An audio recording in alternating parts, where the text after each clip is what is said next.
देख रहे हैं इन डार्क राजकुमार के साथ। तो चलिए बढ़ते हैं आज की कहानी की ओर।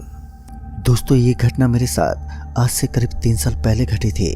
उस वक्त मेरी एक नई जॉब लगी थी, जिस वजह से मुझे रात में और दिन में कभी भी ड्यूटी ज्वाइन करना होता था। दरअसल मुझे आगे से ऑर्डर मिला था कि मुझे कभी भी पेशेंट को देखने के लिए अस्पताल में जाना पड़ सकता है, क्योंकि वह गांव का एक पुराना अस्पताल भी था। और यही वजह थी कि मुझे रात या दिन कभी भी कोई भी फ़ोन आ सकता था। इसीलिए मैं कुछ दिनों तक तो उसी अस्पताल में रात में रहने लगा।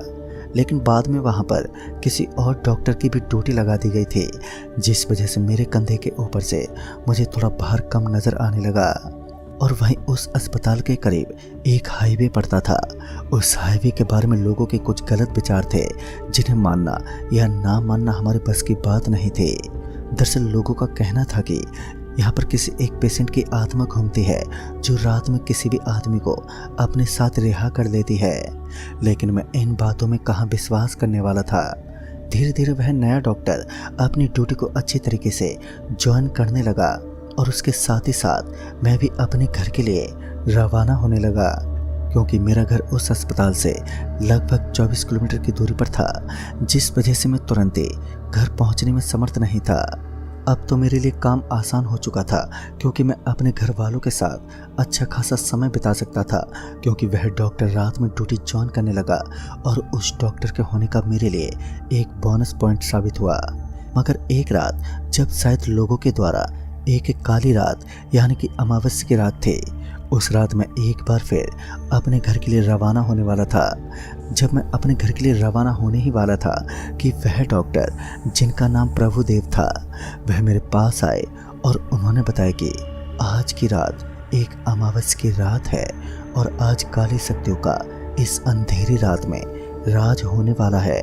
मगर मैं उनकी इन बचकानी बातों पर विश्वास नहीं करने वाला था।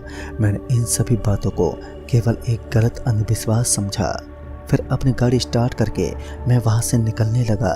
लेकिन वह डॉक्टर एक बार फिर मेरे पास आए। दरअसल उनकी उम्र मेरे से काफ़ी ज़्यादा थी, जिस वजह से मैं उनका आदर और सम्मान भी करता था।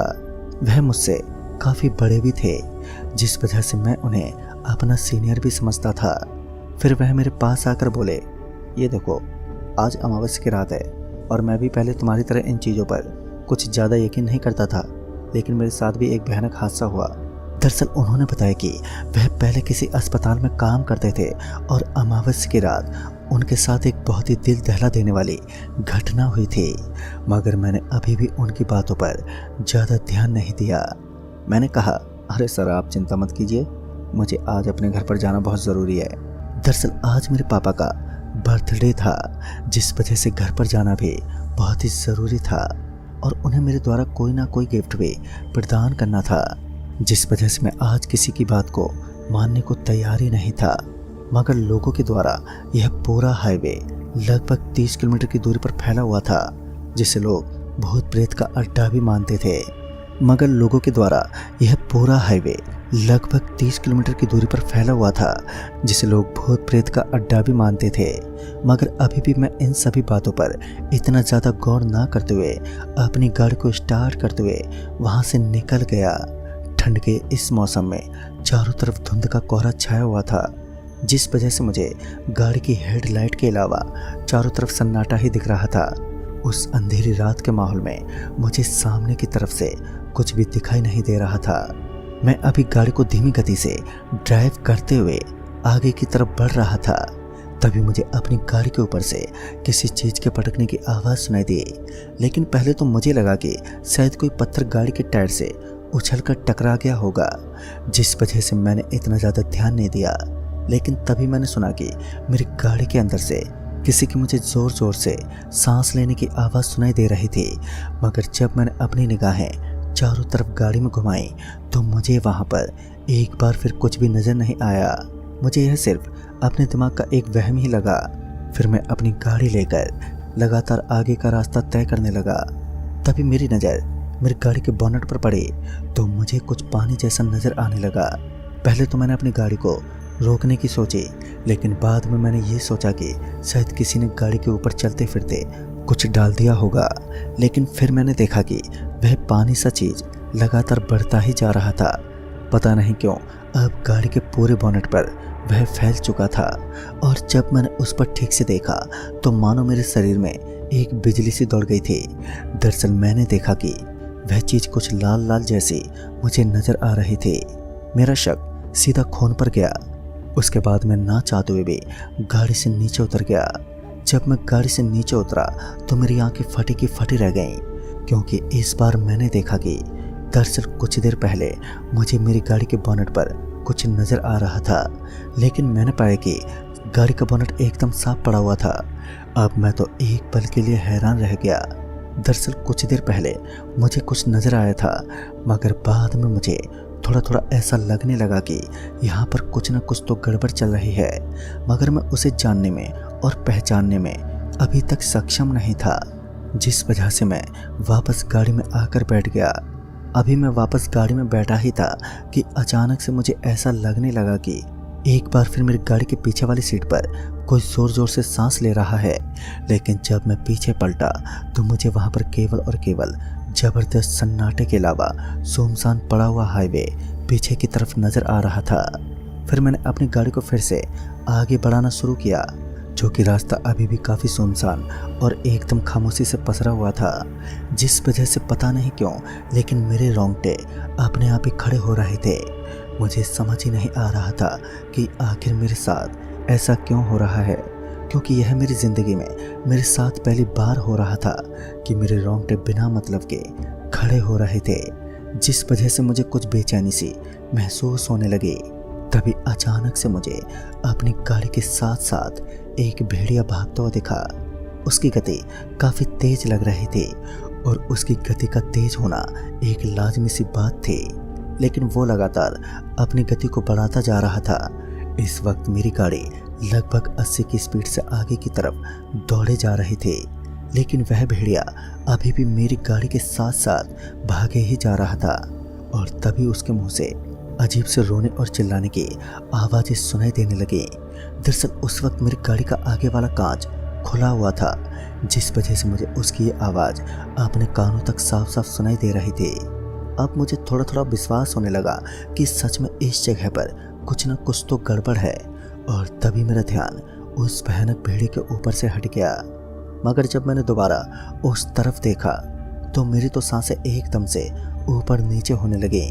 दरअसल मैंने देखा कि वहां पर उस भेड़िए के रूप में एक आदमी बन चुका था, जिसका आधा शरीर बिल्कुल एक भेड़िए के रूप में नजर आ रहा था, लेकिन उसका आधा शरीर बिल्कुल एक इंसान के जैसा था। यह देखकर अब मेरे तो रोंगटे खड़े हो गए, क्योंकि इस तरीके का नज़ारा देखने के बाद हर कोई इंसान बहुत चक्का रह जाए, और कुछ ऐसा ही मेरे साथ भी था। मैं उसे देखकर अब अंदर से हिल चुका था।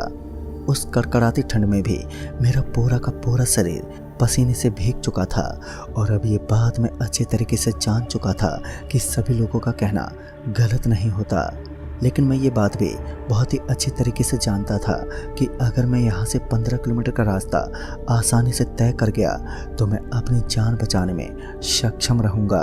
दरअसल मुझे यहाँ से 15 किलोमीटर का सफ़र और आगे तय करना था, क्योंकि उसके बाद मैं अपनी मंजिल यानी कि अपने घर पहुँच ही जाऊँगा, और रास्ते में ऐसी कोई भी जगह नहीं थी जहाँ पर मैं अपनी गाड़ी को रोककर अपनी जान बचाने की कोशिश भी कर सकूं, क्योंकि आगे का पूरा रास्ता एकदम जंगल और झाड़ों से घिरा हुआ था, जिसके अंदर खामोशी और घनघोर सन्नाटे के अलावा सिर्फ मेरी गाड़ी ही थी। लेकिन मैं किसी तरह हिम्मत दिखाते हुए गाड़ी को ड्राइव करने की पूरी कोशिश कर रहा था, लेकिन अब मेरे हाथ और पैर मानो अब धीरे धीरे फूलने लगे, जिस वजह से मेरे हाथों ने काम करना बंद कर दिया। लिहाजा अब गाड़ी का संतुलन भी धीरे धीरे एकदम से बिगड़ने लगा, और तभी मुझे सड़क के बीचों बीच कोई शख्स खड़ा हुआ दिखा, लेकिन उसकी आकृति सिर्फ एक ही जगह पर टिकी हुई थी। वह लगातार हिलडुल पाने में सक्षम नहीं था, मगर मैंने गाड़ी का ब्रेक लगाया, जिस वजह से गाड़ी के टायर की आवाज़ चारों तरफ गूंज उठी। मैं किसी तरह हड़बड़ाते हुए गाड़ी से नीचे कूद गया, लेकिन जब मैं गाड़ी से नीचे कूद गया तो मैंने देखा कि मुझे मेरे शरीर पर अब कोई भी चोट महसूस नहीं हुई है। जब मैं गाड़ी से नीचे कूदा तो कुछ कुत्ते मुझे भौंकते हुए नजर आए, लेकिन वह मेरी तरफ नहीं भौंक रहे थे। वह किसी और की तरफ देखकर जोर जोर से भौंक रहे थे। जब मैं पीछे देखने लगा तो एक पल के लिए मैं पूरा अंदर तक हिल गया। दरअसल मैंने देखा कि मेरे पीछे की तरफ वही आधा भेड़िया और आधा इंसान जैसा कुछ मुझे अपनी गाड़ी के पीछे नजर आने लगा। और तब जाकर मुझे समझ में आने लगा कि आज काली शक्तियों की ताकत काफ़ी ज़्यादा हद तक बढ़ चुकी है, जिस वजह से आज मेरा पीछा नहीं छोड़ने वाली। मैंने पहले तो तुरंत अपनी मम्मी को फ़ोन लगाया और उन्हें सारी बातें बताई। और फिर मेरी मम्मी ने बताया कि यहाँ से लगभग 4 किलोमीटर की दूरी पर एक पीपल का वृक्ष पड़ता है। उसके नीचे भगवान का मंदिर बना हुआ है। अगर मैं किसी भी तरह से यहाँ तक पहुँच गया तो फिर वह काली ताकत मेरा कुछ भी नहीं बिगाड़ पाएगी। मैं तुरंत ही गाड़ी में बैठ गया, इसके बावजूद भी कि गाड़ी मेरे लिए काफ़ी खतरा साबित हो सकती है। अभी मैं गाड़ी में बैठा ही था कि अचानक ही मुझे बहुत ही ज़ोर की गर्मी लगने लगी। पता नहीं क्यों, लेकिन मेरा पूरा का पूरा शरीर गर्मी की वजह से पसीने से तरबतर हो चुका था। लेकिन अब मैंने गाड़ी की स्पीड को बहुत तेज़ कर दिया था। अब मेरे सामने कोई भी आए उससे मुझे कोई फ़र्क नहीं पड़ेगा। अब मैं गाड़ी को बेहद ही तेज़ गति से भगाए जा रहा था। फिर मैं किसी तरह से उस जगह पर पहुंचने में कामयाब रहा। पूरी रात मैं उस पीपल के पेड़ के नीचे बैठा रहा। मुझे वहां पर कोई भी पैरानॉर्मल एक्टिविटी का आभास नहीं हुआ। फिर मुझे पता चला कि उस रोड पर एक भेड़िया मानव की मौजूदगी है, जो किसी भी इंसान को अमावस्या की रात में अपना शिकार बनाने की कोशिश करती है। दोस्तों, उस दिन मैं वहां से बचकर निकल गया। शायद भगवान को मेरी मौत मंजूर नहीं थी, लेकिन उसके बाद मैं कभी भी देर रात में अपने घर नहीं लौटता। तो दोस्तों, इस कहानी में बस इतना ही। तब तक के लिए बाय एंड टेक केयर।